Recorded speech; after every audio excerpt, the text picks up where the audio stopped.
বলছি কাকিমা, হ্যাঁ বলো। আমি অন্নপূর্ণা ভান্ডারের জন্য এসেছিলাম, তা আপনি ফর্ম ফিল আপ করবেন তো? হ্যাঁ হ্যাঁ, ফর্ম ফিল আপ করবো তো। আচ্ছা, তাহলে আপনার স্বামী কি করে?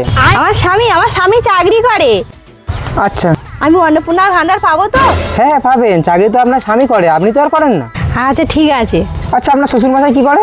আমার শ্বশুর রেলে চাকরি করতো, এখন পেনশন পায়। আচ্ছা, আমি অন্নপূর্ণার ভান্ডারটা পাবো তো? আরে হ্যাঁ পাবেন, চাকরি তো আপনার শ্বশুর করতো, আপনি তো আর করতেন না। ঠিক আছে। তা আপনার কি কোনো সোনা গয়না টোনা কিছু আছে? হ্যাঁ, আমার স্বামী করে দিয়েছিল। ও আচ্ছা।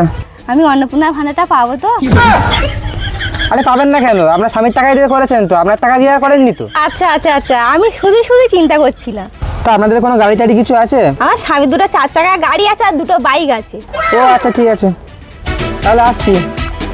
ও ভাই শোনো শোনো, হ্যাঁ বলুন। আমি অন্নপূর্ণার ভান্ডারটা পাবো তো? আর একবার আপনি বলুন, আপনার নামটা পুরো কেটে বাদ দেবো। আচ্ছা ঠিক আছে ঠিক আছে ঠিক আছে, পাবো তো?